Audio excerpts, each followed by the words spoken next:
я вас представлю.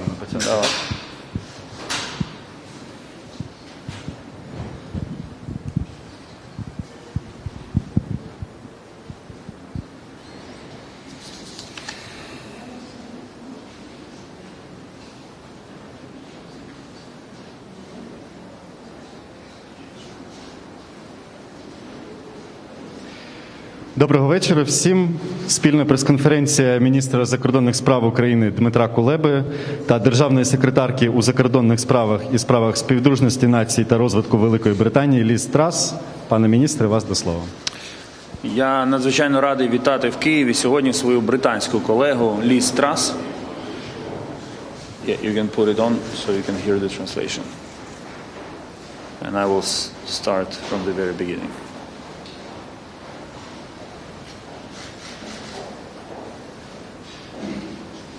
Okay, are you good? Can you hear the interpreter? Скажіть щось, будь ласка, англійською, щоб... Got it. Good. Отже, дорога Ліз, радий вітати тебе сьогодні в Києві. І дійсно надзвичайно приємно і важливо, що глава Foreign Office прибула до Києва саме сьогодні, в ці дні, важкі з точки зору безпеки. Для нас це чітке підтвердження рішучості і лідерства Великої Британії у підтримці України в нинішній ситуації, але також лідерство в чіткому розумінні того факту, що ті події, які зараз відбуваються довкола України, вони стосуються не лише нашої держави, але й загалом євроатлантичної безпеки та глобальної безпеки. Безумовно, ми почали нашу розмову з обговорення останньої ескалації на тимчасово окупованих територіях Донбасу. Ви вже добре знаєте, що ворог обстріляв українські території з важкого озброєння, забороненого Мінськими домовленостями. Була пошкоджена цивільна інфраструктура в станиці Луганській. Щонайменше 2 осіб отримали ушкодження. В Мар'їнці внаслідок обстрілу 1 цивільна особа та 1 військовослужбовець отримали поранення. В Троїцькому постріл відбувся із застосуванням танку. Ряд інших населених пунктів також попали під ворожий вогонь, і станом на 15:00 сьогодні відбулося загалом 42 обстріли. Ми вже звернулися до всіх міжнародних партнерів із закликом негайно засудити це серйозне порушення мінських домовленостей з боку Росії. Невдовзі в Нью-Йорку почнеться, можливо, вже розпочалося засідання Радбезу ООН, де це питання так само буде обговорене. Ключове зараз зафіксувати для всього світу, що ці снаряди прилетіли з тимчасово окупованих територій України, які контролює Росія. Тому що зараз російська пропаганда намагається спотворити реальність і звинуватити Україну в обстрілах, але ми переконані, що їм не вдасться це зробити. Час викликів проявляє справжніх друзів, і за час протидії агресивним діям Росії в попередні дні та місяці Україна та Сполучене Королівство зблизилися як ніколи. Гадаю, причиною цього є той факт, що обидва наші народи мають добру генетичну пам'ять протистояння агресорам в Європі. Завдяки активному діалогу та домовленостям президента Зеленського і прем'єр-міністра Джонсона українсько-британське стратегічне партнерство вийшло на безпрецедентно високий рівень. Я сьогодні можу абсолютно спокійно констатувати, що Україна має надійного друга Велику Британію, дії якої, не лише слова якої, але й дії якої говорять самі за себе. Лондон передав Україні сучасну оборонну зброю, продемонстрував готовність блискавично застосовувати жорсткі санкції проти Росії, веде активну дипломатію глобального масштабу для стримування Російської Федерації. Сполучене Королівство відіграє важливу роль у зміцненні міжнародної коаліції на захист України. І я вдячний Ліз, яка особисто залучена в ці зусилля. Ми перебуваємо з моєю колегою в контакті буквально щотижня, працюємо над втіленням стратегії стримування Росії. І спільні зусилля вже приносять конкретні результати. Якою б не була складною безпекова ситуація, але нагадаю, що всі прогнозовані до цього дати нової військової операції Росії з грудня минулого року, вони досі не втілилися. Це значить, що дипломатія працює і досягає результату.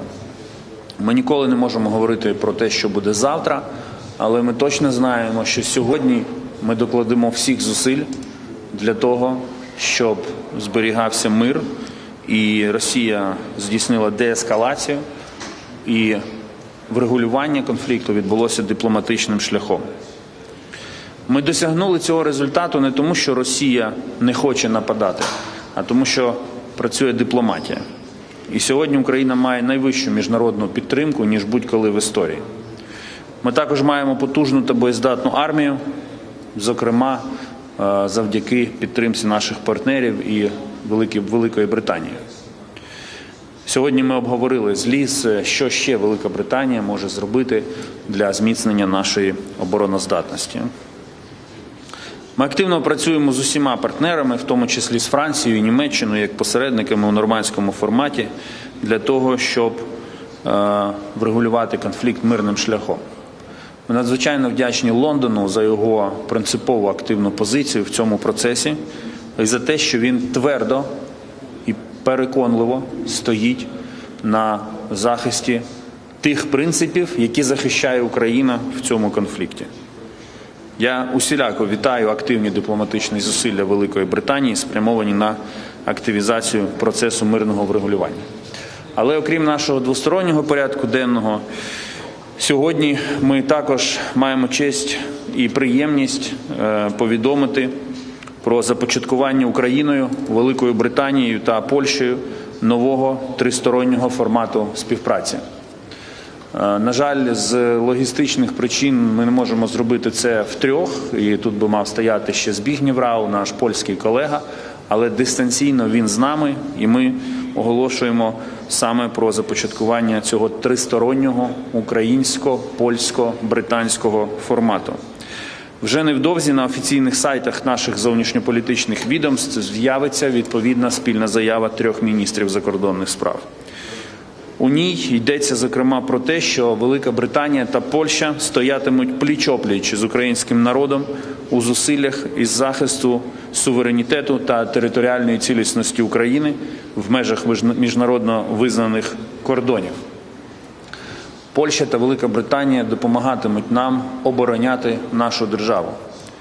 Також ми зосередимо свої зусилля в трьохсторонньому форматі на економічній, торговельній, енергетичній співпраці та боротьбі з дезінформацією. Окрему увагу три наші країни будуть приділяти підтримці Кримської платформи. Я щиро вдячний колегам Truss та Збігнєву Рау за підтримку цієї ініціативи. Це наш спільний продукт, який ми зробили, над яким ми будемо надалі дуже ретельно і якісно працювати для того, щоб цей тристоронній формат був максимально прагматичним, довгостроковим і результативним. Впевнений, що наша тісна тристороння взаємодія стане дієвою запорукою безпеки, миру і розвитку в Європі. Тепер з приємністю передаю слово колезі і, не побоюся цього слова, справжньому другу України Truss. Well, thank you very much, and it's great to be here in Kiev with my good friend Dmytro. I am here today to show the United Kingdom's steadfast support for Ukraine. I'm very impressed that despite the Russian aggression towards Ukraine, that life here in Kiev goes on. And I am impressed by the level of stoicism, both from the Ukrainian people and the Ukrainian government. We admire your fortitude in the face of Russian aggression, and we stand with you in defence of your right to determine your own future. We're very proud, as the United Kingdom, to be at the forefront of support for Ukraine. We've provided defensive weapons, and we've trained 22,000 members of the Ukrainian army. And when the Prime Minister visited Kiev earlier this month, he announced we're providing 88 million to support Ukraine's democracy and energy independence. Today, I can announce the next component of our support increasing our funding for these projects to a value of £100 million. I'm also proud, together with Dmytro, to be launching our new trilateral partnership with Poland and Ukraine. We will intensify work on defence and security, sanctions, energy security, and countering disinformation. And this demonstrates that the United Kingdom is willing and ready to stand shoulder to shoulder with allies across Eastern and Central Europe. Russia must think again. Despite their claims, Russia's military build-up shows no signs of slowing. There is currently no evidence that their forces are withdrawing, and we need Russia to step back from the brink. They must take the path of diplomacy. Last week, I delivered a strong message to Sergei Lavrov in Moscow. I told him directly that Russia must respect Ukraine's sovereignty and engage in meaningful talks. If they do not choose the path that we have laid out, I made it clear the price that Russia would pay. We are ready with our allies to impose severe costs on Russia. There would be severe economic costs through an unprecedented package of coordinated sanctions.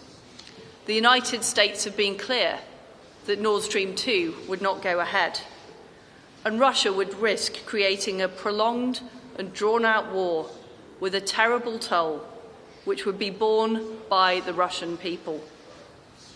Russia would confirm its status as an international pariah.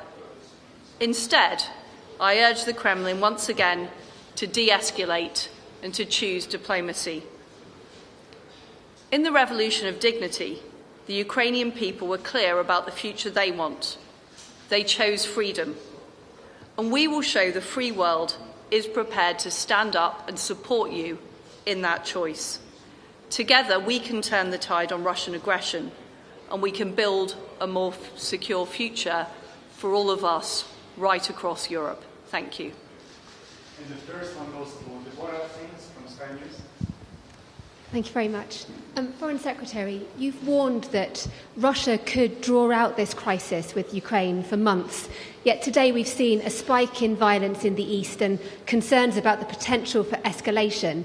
In your opinion, do you think it's more likely that there is going to be an imminent offensive by Russia, or that we're facing a prolonged stalemate?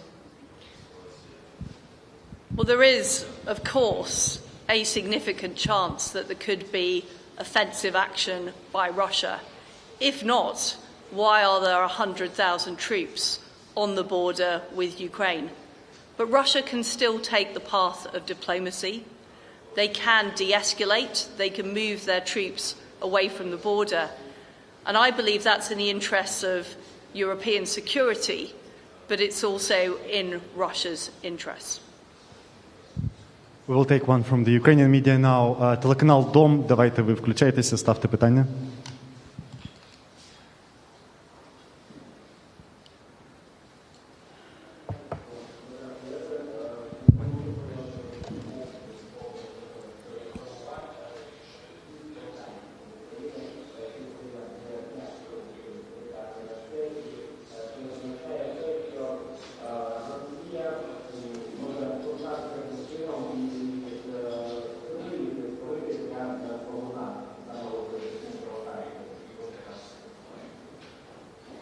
Я нічого не почув.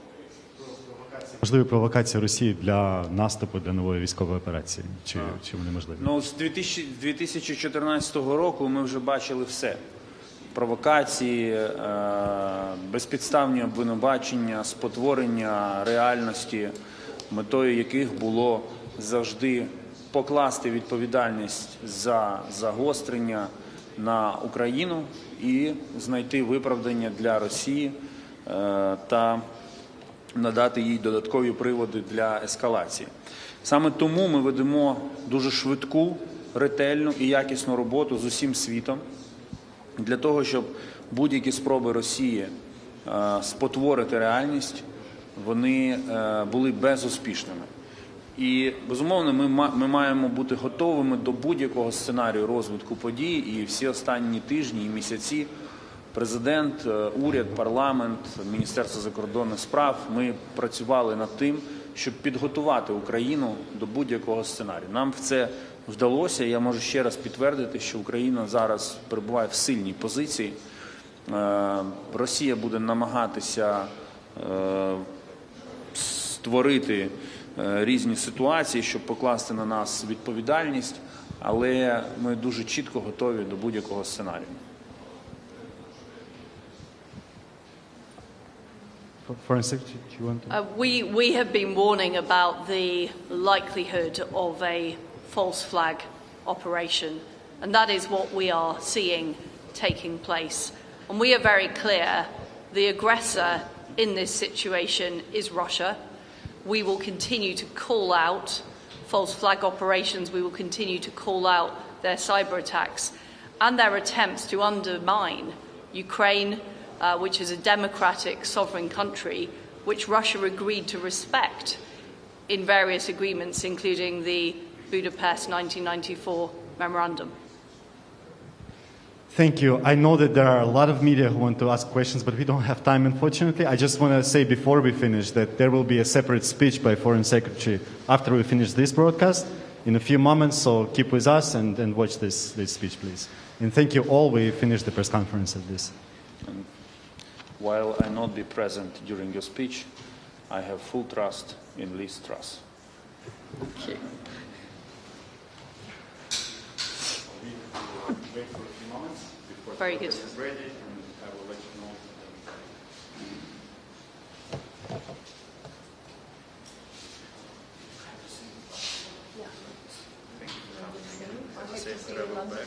And I'll see you in Munich. Hopefully, again. You will get to Munich, won't you? Yes, I am. If Let- you send say the me- minister's Send support, me, send me. I will. We'll coordinate. Very good. Go. See you.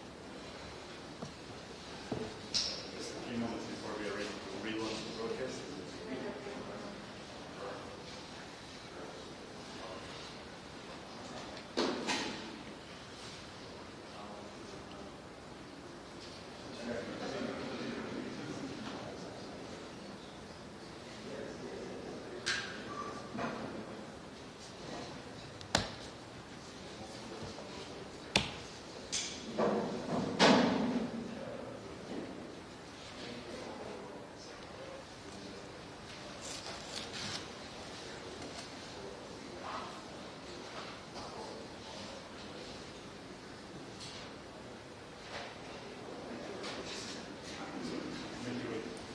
That's okay.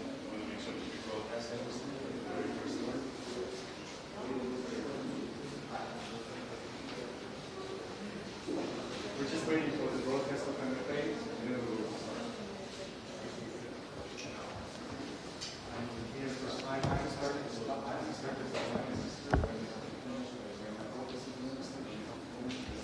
Adam, can I pass you this file?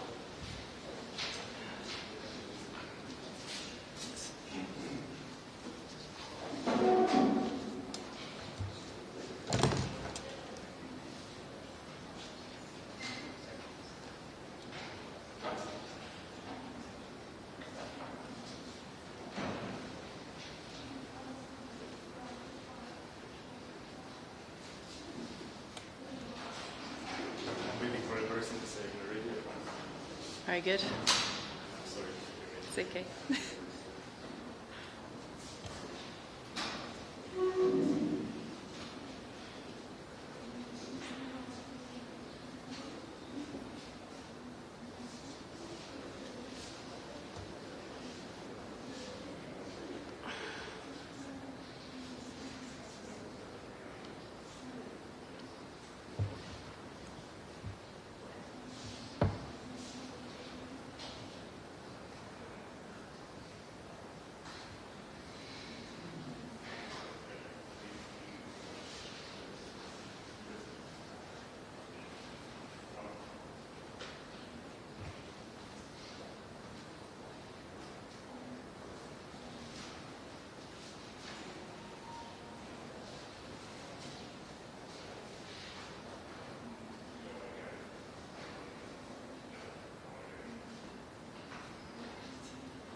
Okay, so we will begin finally the speech by Foreign Secretary Liz Truss, and I invite her to deliver it. Ms. Secretary. Good afternoon, ladies and gentlemen. The spectre of Russian aggression has long hung over Eastern Europe. Today it menaces our friends in Ukraine. and threatens security and stability for us all. We stand shoulder to shoulder with Ukraine. Despite Russia's claims, the military build-up shows no signs of slowing down. There is currently no evidence that forces are withdrawing. Russia must step back from the brink. The Kremlin has had every offer of diplomacy: the Normandy process, proposals for further talks in the NATO-Russia Council, transparency mechanisms through the OSCE, and countless bilateral discussions. Time after time, they have chosen not to engage with these proposals, but to obfuscate and object.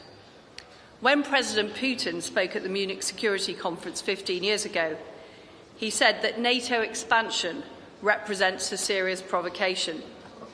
Since then, NATO has not expanded its membership closer to Russian territory. But Russia has invaded 2 sovereign states and continues to undermine their territorial integrity.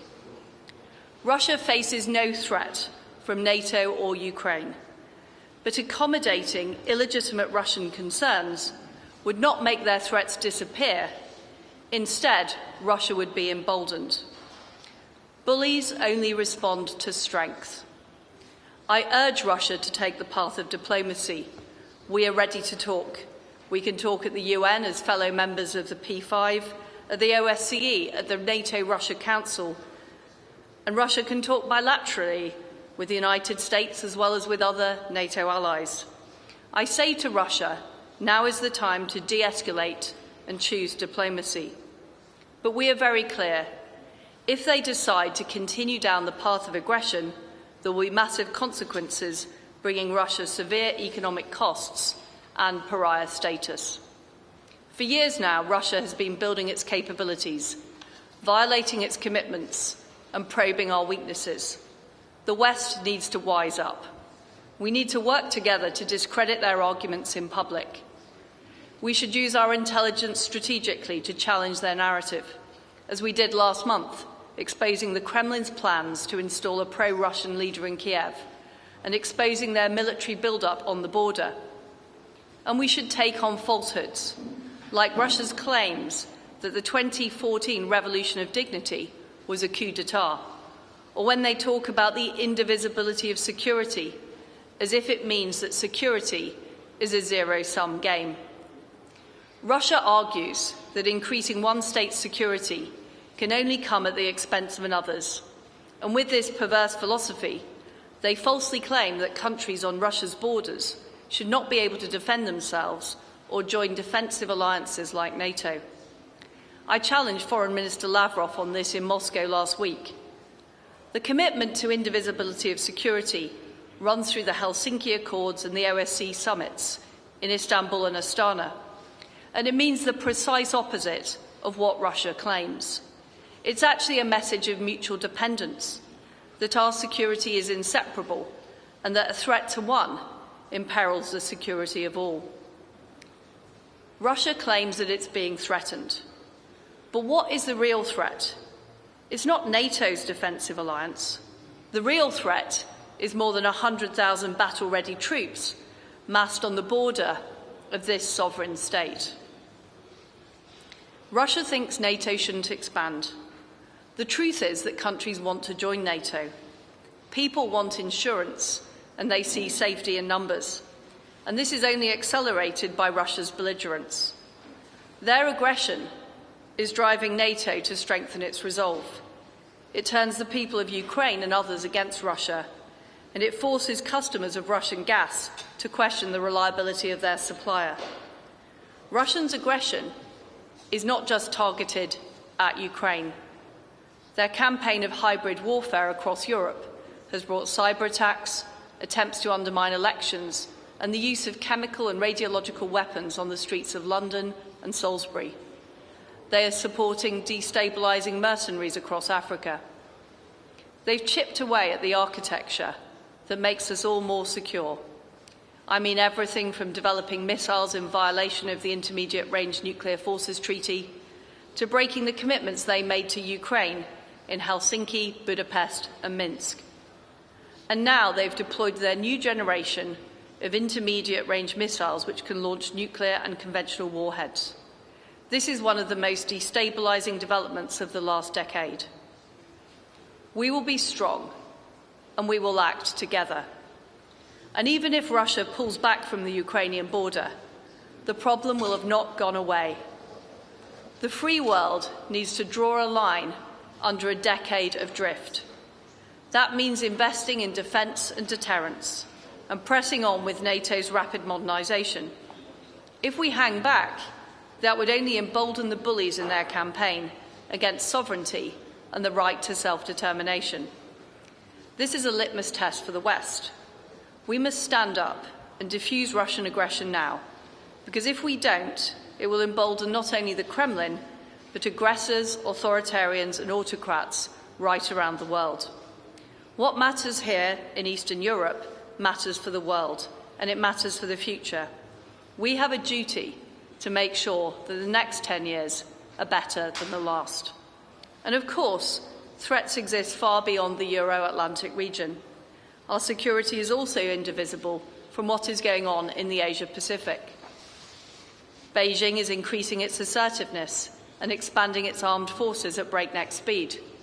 They're upending the rule of law to create no-go areas in the South China Sea and conducting military flights near Taiwan. But China is not the same as Russia. They claim a policy of non-interference. That's why it's surprising to see China's leaders aligning themselves with the Kremlin. They didn't object to the 2014 invasion of Crimea.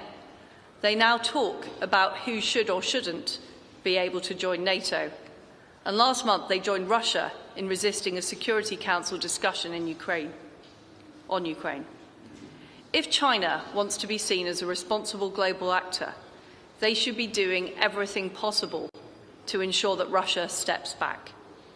The world is watching to see whether their actions contribute to peace and stability or to fueling aggression. So how can we deal with this growing questioning of security norms and frameworks? How can we make sure that Ukraine and all of us are safer in the years to come? I think there are three areas that we should focus on.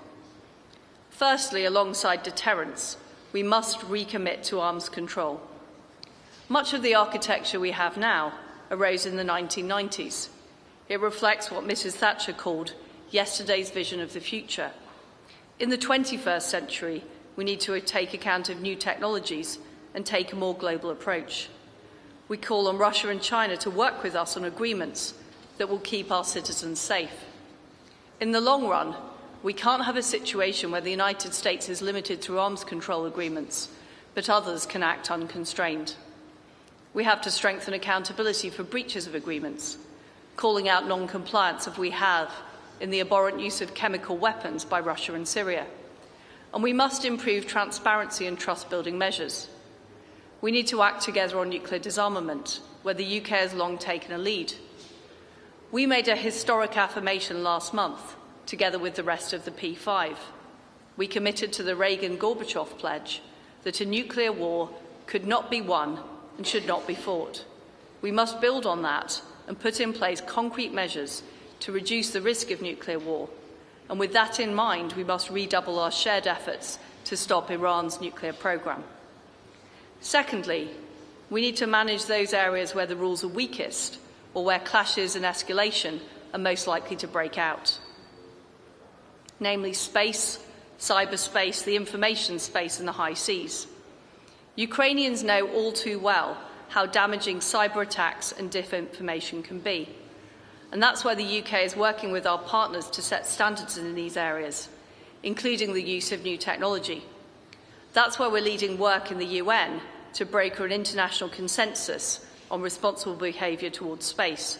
And that's why we're establishing a new government information unit in the UK. This will be an agile, fully equipped team tasked with rebutting false narratives and countering the disinformation that malign actors use to target and undermine democratic societies. Finally, we must strengthen our ties with friends and partners and strengthen our shared capabilities. We want to see democracies across Europe and beyond stepping up to the plate. We will work more closely with our allies, friends and partners, including the EU. We want to see NATO accelerate its modernisation and seize the opportunity of their new strategic concept to strengthen defence and deterrence. We're already putting our money where our mouth is, as NATO's biggest defence spender in Europe. We're joining with our Baltic and Nordic partners in the groundbreaking UK-led Joint Expeditionary Force. We're providing defensive weapons to Ukraine and have trained 22,000 members of the Ukrainian army. And we're taking the lead in developing new security ties, like our new AUKUS partnership with the US and Australia, and our growing partnership with Poland and Ukraine. In dangerous times, we have to take a hard-headed approach. That includes being ready to accept short-term pain for long-term gain, whether through imposing tough sanctions or cutting strategic dependence by opposing Nord Stream 2. This is how we will ensure the next 10 years are defined not by danger and drift, but by strength and stability. We want to live in a world where people are in charge of their own future, free from aggression and coercion, where security is truly indivisible, and where nations respect the sovereignty of others and live up to their commitments. That means working together with our friends in Ukraine and beyond to face down malign threats. It means leading the charge to ensure the architecture of peace stands the test of time.